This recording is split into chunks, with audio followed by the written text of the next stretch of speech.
ഇത് മാസ് മോട്ടോഴ്സിൽ നിന്നാണ്.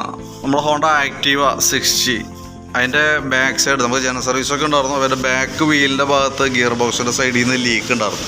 അപ്പോൾ അത് ക്ലിയർ ചെയ്യാൻ വേണ്ടി നമ്മൾ അഴിച്ചേക്കണതാണ്. അപ്പോൾ അതിൻ്റെ ഓയിൽ സീൽ മാറണമെന്നുണ്ടെങ്കിൽ ഗിയർ ബോക്സ് ഫുള്ളായിട്ട് അഴിച്ചായിട്ട് ഉള്ളിൽ നിന്നാണ് അതിൻ്റെ ഓയിൽ സീൽ വരാം. ഇതാണ് ഓയിൽ സീൽ കേട്ടോ, ഈ ആയിട്ടാണ് ഓയിൽ സീൽ. അപ്പോൾ അത് മാറണമെന്നുണ്ടെങ്കിൽ ഇപ്പോൾ ഈ ബെയറിങ്ങും ഓയിൽ സീലും കൂടി നമുക്ക് ചേഞ്ച് ചെയ്യേണ്ടത്. അപ്പോൾ നമ്മൾ ഫുള്ളായിട്ട് ക്ലീൻ ചെയ്തതിന് ശേഷം ബെയറിങ് മാറണം, അതേപോലെ തന്നെ ഓയിൽ സീൽ മാറണം, ഗ്യാസ്കറ്റ്, ഗിയർ ഓയിൽ, ഇത്ര ഐറ്റംസ് നമുക്ക് അതുമായി ബന്ധപ്പെട്ട് ചെയ്യേണ്ടി തന്നെ കേട്ടോ.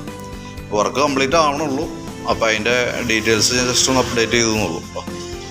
അപ്പോൾ വർക്ക് ക്ലിയർ ആയി കഴിഞ്ഞാൽ നോക്കിയിട്ട് വിളിക്കുക. കംപ്ലീറ്റ് ആയി കഴിയുമ്പോൾ വിളിച്ചോളാം എന്തായാലും കേട്ടോ.